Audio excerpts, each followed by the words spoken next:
Jaya Radha Madhava Kunja Bihari.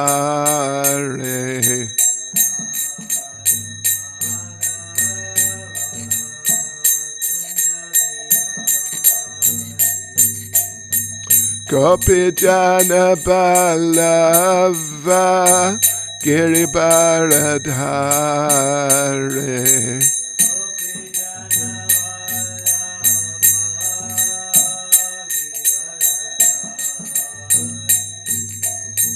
Gopi Jana Ballava Giribaradhari.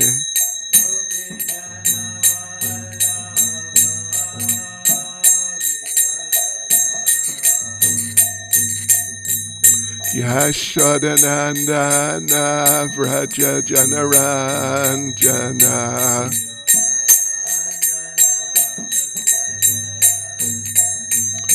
Yashodanandana Vraja Janaranjana.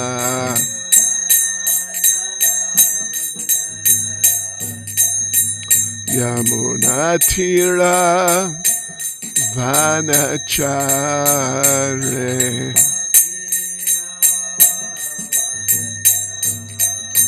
Yamunatira Vanachare.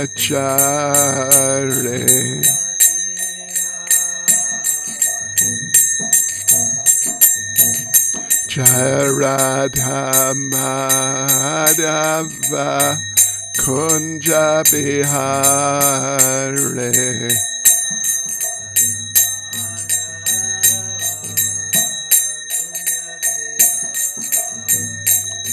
Jaya Radha Madhava Kunja Bihari.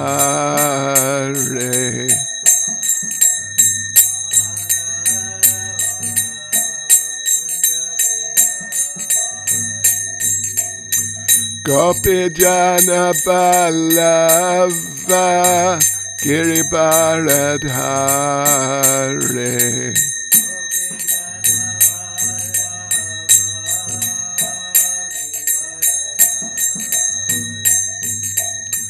Gopi Jana Ballava Giribaradhari.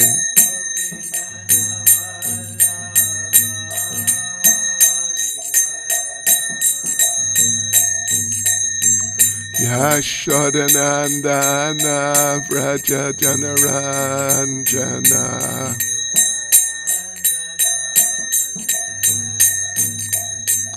Yashodanandana Vraja Janaranjana.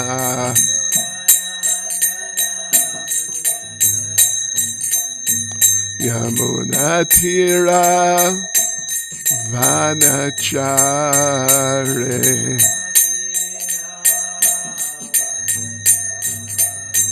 Yamunatira Vanachare.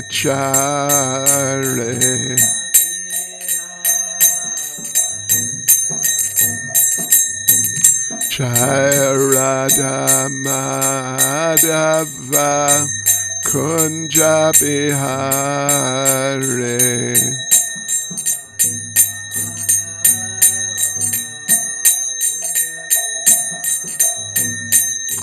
Jaya Radha Madhava Kunja Bihari.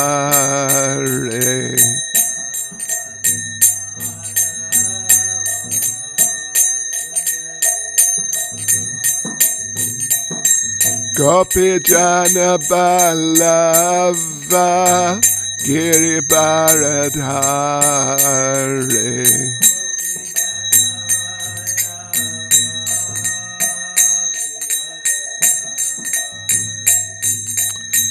Gopi Jana Ballava Giribaradhari.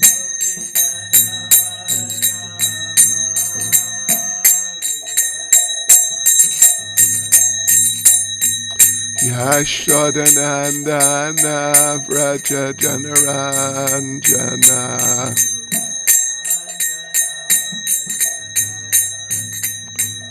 Yashodanandana Vraja Janaranjana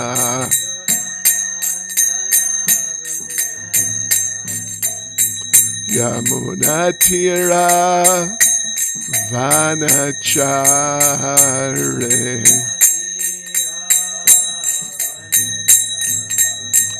Yamunatira Vanachare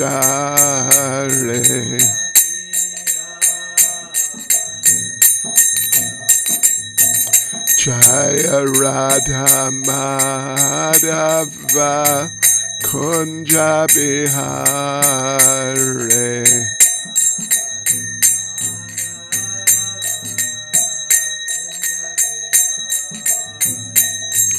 Jaya Radha Madhava Kunja Bihare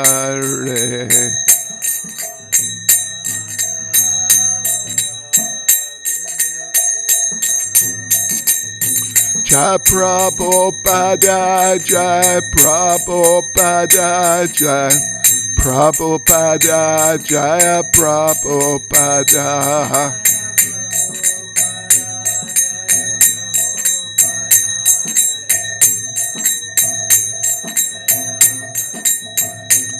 Jai Prabhupada, Jai Prabhupada, Jai Prabhupada, Jaya Prabhupada.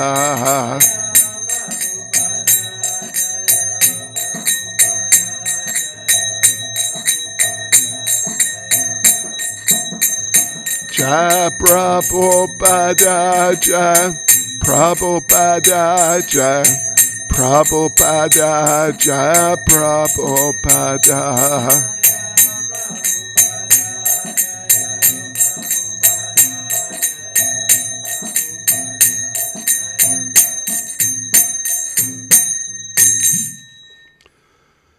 Jayam Vishnupad Parnamahang Saparivrajik Charis Tadasishamad His Divine Grace A.C. Bhaktivedanta Swami Srila Prabhupada Ki ISKCON Svandracharya Srila Prabhupada Ki Grantaraj Srimad Bhagavatam Ki Shishi Radha Radhanath Ki Sri Giri Govardhan Ki Sankirtan Yagya Ki Go Premanande. All glories to the assembled devotees. All glories to the assembled devotees. All glories to the assembled devotees. All glories to Sri Guru and Sri Gauranga. All glories to Srila Prabhupada.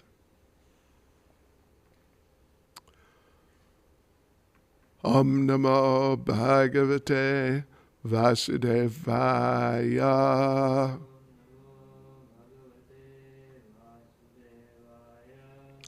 Om Namo Bhagavate Vasudevaya.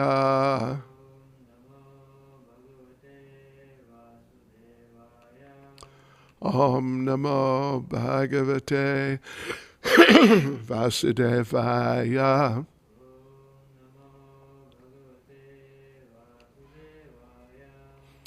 Srimad Bhagavatam, Canto 4, Chapter 4. Sati quits her body. Text 9. And I'll just read the verse. Arudra Bhagam Tamaveksha Chadvaram Pitracha Deve Kritahelanam Vipo Anadrata Yagya Sadasya Dishviri Chukopalokan Eva Dakshati Rusha. Translation. Present in the arena of sacrifice, Sati saw that there were no oblations for her husband, Lord Shiva. Next, she realized that not only had her father failed to invite Lord Shiva, but when he saw Lord Shiva's exalted wife, Daksha did not receive her either. Thus she became greatly angry, so much so that she looked at her father as if she were going to burn him with her eyes. Purport by Srila Prabhupada. By offering oblations in the fire while chanting the Vedic mantra Swaha, one offers respect to all the demigods, great sages, and pitas, including Lord Brahma, Lord Shiva, and Lord Vishnu. It is customary that Shiva is one of those who are offered respects, but Sati, while personally present in the arena, saw that the Brahmins did not utter the mantra offering oblations to Lord Shiva, Namaha Shivaya Swaha. She was not sorry for herself, for she was ready to come to her father's house without being invited. But she wanted to see whether or not her husband was being respected. To see her relatives, her sisters and mother, was not so important. Even when she was received by her mother and sisters, she did not care, for she was most concerned that her husband was being insulted in the sacrifice. When she marked the insult, she became greatly angry, and she looked at her father so angrily that Daksha appeared to burn in her vision. Arudra bhagam tamaveksha chadvaram pitracha deve kritahelanam vibho anadrata yagya sadasya dishvari chakopalokan eva dakshati risha. Present in the arena of sacrifice, Sati saw that there were no oblations for her husband, Lord Shiva. Next, she realized that not only had her father failed to invite Lord Shiva, but when he saw Lord Shiva's exalted wife, Daksha did not receive her either. Thus she became greatly angry, so much so that she looked at her father as if she were going to burn him with her eyes. Nama Om Vishnupadaya Krishna Presta Bhutale Shrimati Bhaktivedanta Swaminiti Namane Namaste Saraswati Deve Gauravani Pracharne Nera Vishesha Shunyavadi Pastya Chadesh Tarne Sri Krishna Chaitanya Pramanityananda Shri Advaita Gadadha Shivasadi Gaura Bhaktivinoda Hare Krishna Krishna Krishna Hare Hare Hare Rama Rama Rama Hare Hare Vanchkalpatarubhyascha Kripas Sindhubhya Evacha Patitanam Pavanebhyo Vaishnavebhyo Namo Namaha. Srila Prabhupada Ki Jai. So Sati, her condition is, well, she's in quite a state, at least that we could say to start off with. She left her place of residence, where she lives with Lord Shiva, and he, of course, had, as nicely as he could manage, he had been trying to dissuade her from going because he knew exactly what was going to happen, which is exactly what has happened. So as nicely as he could, he was trying to dissuade her, but she, at least according to the verses, she wasn't really concerned about the yajna itself, being there, taking part, but she was more concerned with meeting her relatives and friends. So, and Lord Shiva tried to stop her, as we read, of course, and persuade her that it was not going to be good for her to go. But Sati wanted to go so much, she just couldn't tolerate being stopped. And so she looked at him, we read, it basically the same way. The same sort of terminologies are used, as if she was going to burn him up with her eyes. And here also, she feels like she's so angry it's like she looks at her father in that sort of mood, and a lot is, for people who are sensitive enough, they can see the consciousness of a person by their eyes, by their faces certainly, and like this they're able to understand what's the situation, with this person. And in this case she was so angry, and it was just, she was radiating that. In a at least related way to how she was looking at Lord Shiva when he was trying to stop her from going, or speak to her to influence her not to go. So then she arrived, she met her mother and her sisters, and it was, from their side at least, a very, very warm reception. But as we read in the previous purport, verse and purport, she didn't respond. They said nice things, greeted her, and, we can understand, at least from our own experience, nice to see you, haven't seen you for so long, those types of things. She didn't reply, because she already understood that her father had an extremely bad attitude towards her. How did she understand?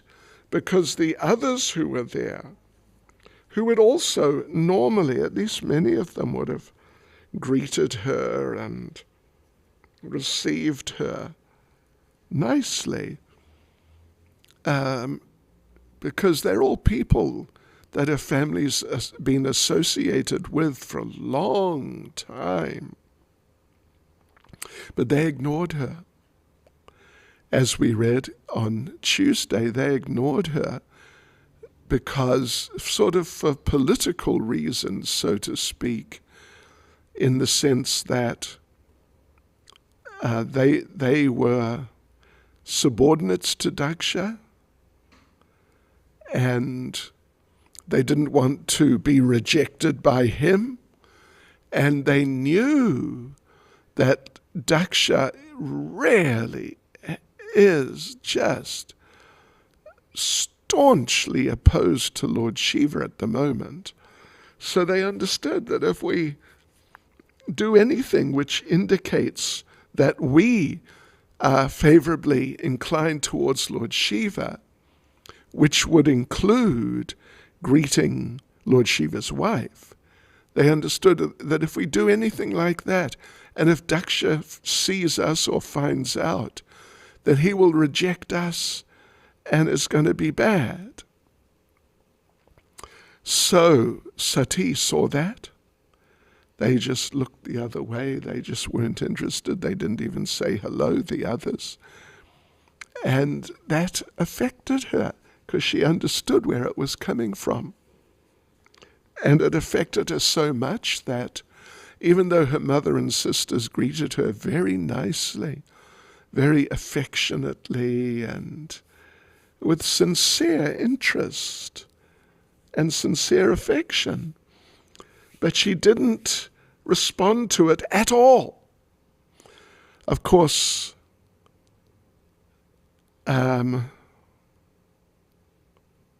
it's etiquette that when a guest comes, any guest, even an enemy,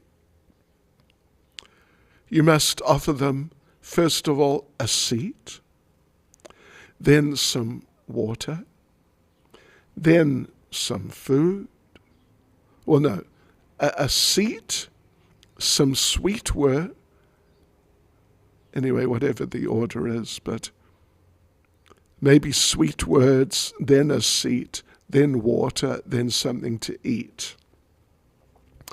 This is the etiquette. So her mother and sisters, they offered her, it was specifically mentioned, they offered her a seat. of course, they offered very sweet words, and surely they would have offered water and some prasadam, but she was just not interested. And as described in this purport here, the verse and purport, it was specifically because she could understand that Lord Shiva was being disrespected. And as Srila Prabhupada makes the point that she was not sorry for herself, but she was sorry because of the disrespect towards her very exalted husband, who was extremely dear to her, and for very good reason, and was just a great person, and she knew that very clearly. So that, when she saw that, that overshadowed everything else, including the affection of her mother and sisters. Overshadowed it. So therefore she didn't respond to her mother and sisters, even though they were being very nice. And she wasn't even so angry with the demigods and sages and others who were there, because she understood why they were doing like that. It was all coming back to her father, and she was really, really angry with her father. So therefore, when she saw him, she looked at her father so angrily that Daksha appeared to burn in her vision. And it's literal, really. Just like, who was it? Not Katvanga, but in the 10th canto, Muchukunda. He had taken rest in a cave for a long time. He got a benediction. He could sleep for as long as he wanted, and part of the benediction was that if anyone wakes him up untimely, then he could just look at them and burn them to pieces. So Kaliyavana was chasing Krishna to supposedly kill him or try to. And Krishna knew about Muchukunda, because Krishna is Krishna and he knows everything. So he led Kaliyavana into that cave where Muchukunda was resting peacefully. And Kaliyavana came in and saw, it was dark in the cave, of course, and saw this figure on the ground, and he thought, well, Krishna must have, I don't know, taken rest, or maybe he's trying to hide or something. So he kicked Muchukunda. And Muchukunda, of course, was awakened, startled, and he looked at Kaliyavana, and sure enough, Kaliyavana was burnt to ashes. So it can actually be taken literally, and particularly, of course, in this case, we know that she is actually going to, the term is self-immolate. It's a very, very rare thing, but I've read accounts of at least a couple of other people who, it is said, did the same thing. They actually burnt their bodies. I mean, just from within, they burnt their bodies. And people came later, and they couldn't see. I mean, there was no fire. It was just the ashes. It's not like it was obvious that a fire had burnt. It was just the ashes from the person's body, and there was no explanation other than somehow the person drew heat from the body and burnt the body.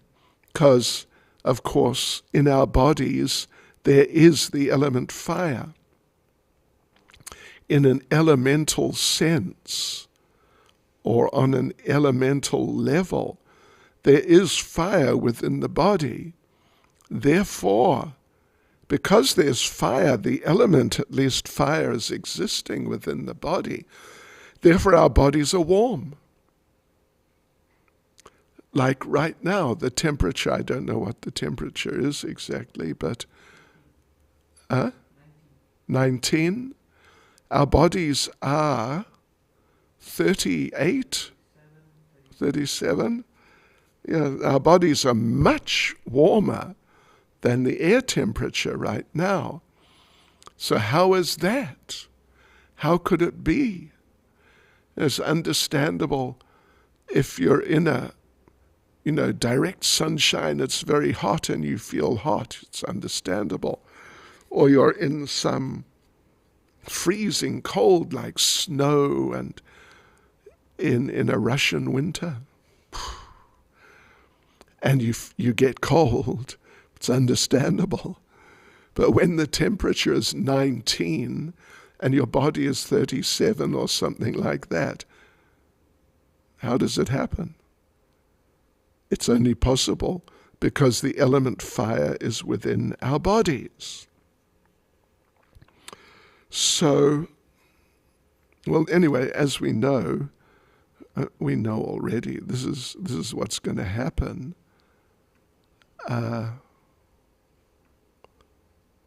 It's going to happen in due course. First of all, she's going to chastise her father. Anyway. But then she's going to just sit down and draw the element fire from her body and just inflame it further until her body actually catches fire. That's what she's going to do. So, and yes, she'll die, of course. Of course, she'll also take birth again. And in this case, she'll take birth as Parvati, and again she'll become the wife of Lord Shiva, because they're more or less like an eternal couple. Yeah, they are. So, yes, so anger's very dangerous. It's very dangerous indeed. In the Bhagavatam it said that anger can be more dangerous than lust. Of course, lust, just to mention lust, in Bhagavad Gita chapter 2, verse 60, 2 and 3, it's something like that. 62, is it? Or isn't it? It is. Jayato vishan pumsa sangasteshu pajayate, sangat sanjayate kama kamat krodha bhajayate. While contemplating the objects of the senses, a person develops attachment for them. And from such attachment, lust develops, and from lust, anger arises. This is, of course, classic verse from Bhagavad Gita, really, extremely. The more lusty a person is, the more they're prone to become angry. This is what Lord Krishna is saying. It's just how things work.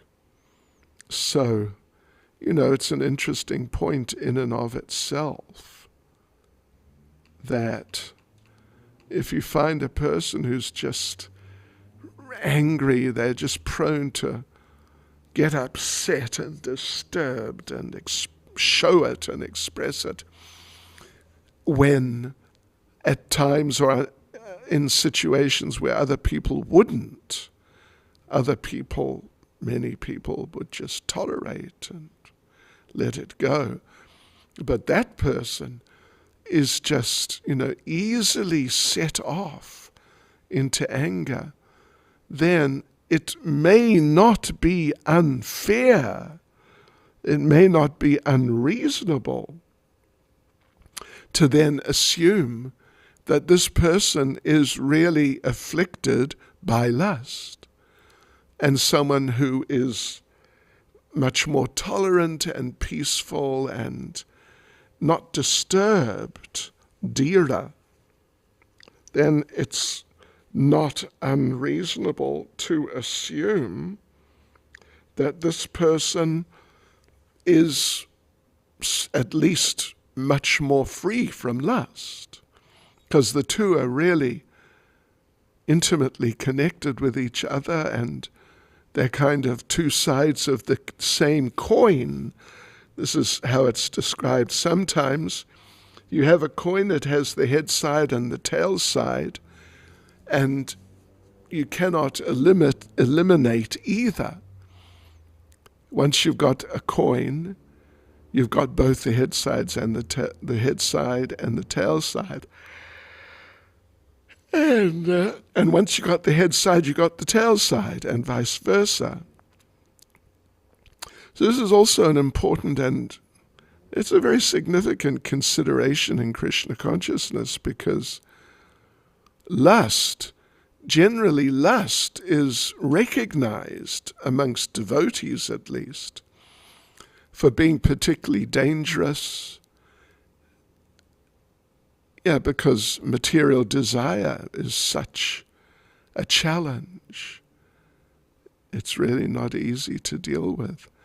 Anger is not usually emphasized as much to watch out for anger as to watch out for lust. This is generally the case, at least amongst the devotees. But anger, there's one verse that says that in the Bhagavatam that anger is worse than lust because it can make a person a source of dread for others. That's there in one verse at least. It's Bhagavatam 4:11-32. A person who desires liberation from this material world should not fall under the control of anger, because when bewildered by anger, one becomes a source of dread for all others.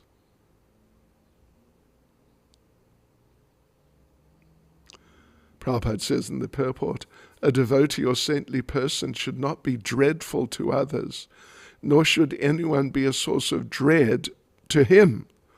If one treats others with non-enmity, then no one will become his enemy. Yes, so this is a very important point. And Sati, she has become just sort of overpowered by anger. Now, twice in just the last, whatever it's not been a long period of time at all.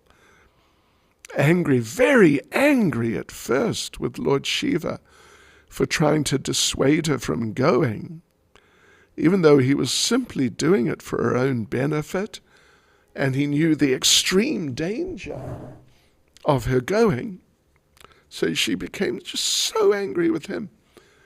And then when she left, we read that she left as quickly as possible so that no further attempt could be made to stop her and slow her down. Yeah. And then she arrived, and this, we've been reading for the last couple of days. So anger is very dangerous. And lust, which is a relative of anger, such a close relative, is extremely dangerous. And as devotees, we have to really try to cultivate a mood of tolerance, and particularly when there's insult towards us, we really have to develop a mood of tolerance. And ultimately, even what to speak of being insulted, like this is the thing here with Sati, is she's being insulted by her father, ignored. And her husband, Lord Shiva's being insulted by being left out. But at least for ourselves, we have to understand, because it's true, and to not understand the truth is a serious problem. But we have to understand the fact that when we're insulted or even physically abused or just that sort of thing, anything bad materially, anything good which comes our ways, materially, generally, we should understand Krishna's in control, and Krishna has arranged this, so therefore I must accept it in that mood and not just respond in a self-centered emotional way. In a sense, this is what's happened to Sati. So, yes, because Krishna is behind everything in the lives of the devotees. Not a blade of grass moves without the sanction of the Lord, Srila Prabhupada would say sometimes. And particularly in the lives of the devotees, particularly those who are sincerely, like Sati, in her way she's very sincere devotee. So particularly in the cases of the sincere devotees, whatever happens in their lives is in one way or another Krishna's mercy. We read in Prabhupada Leelamrita last week, wasn't it? It was. Or was it this week? Anyway, we read very recently. Prabhupada was being interviewed in Delhi, and there was a sort of a war or something going on between India and Pakistan. And sometimes the Pakistani planes would come and bomb. And Prabhupada was in Delhi, which is the capital. And so an obvious target for the Pakistanis. And so Prabhupada was being interviewed, and some Pakistani planes flew overhead. And the lights are turned off, and everyone's got to be super careful. And the interviewer tried to arouse some nationalistic, anger, I guess you'd say, from Srila Prabhupada, that look at what the Pakistanis are doing to us Indians. But Prabhupada wouldn't be drawn into it. Just wouldn't be drawn into it. And he said that, he said, we're always in danger. That was what the man was saying. It's a national danger. And Prabhupada was saying, we're always in danger. Birth, death, old age, and disease. Why just feel we're in danger now? It's very short-sighted. It's very foolish. And the man was trying. Anyway, I think if you were present, you would remember the man was trying to get some response anti-Pakistan from Prabhupada, but Prabhupada would not be lured into it. Because Prabhupada was saying that if Krishna's going to kill you, that's it. Don't become resentful or anything like that, but accept it in Krishna consciousness as being Krishna's arrangement, Krishna's mercy. There's a famous story about apparent inauspiciousness, which is actually Krishna's mercy. Let me just tell that little story. There was a king who liked to hunt. I mean, there was many of them, of course, in the past, but anyway, in this case, there was this king. He liked to hunt, and when he went out hunting, he would take his minister, his main advisor, with him. So one day they were out, and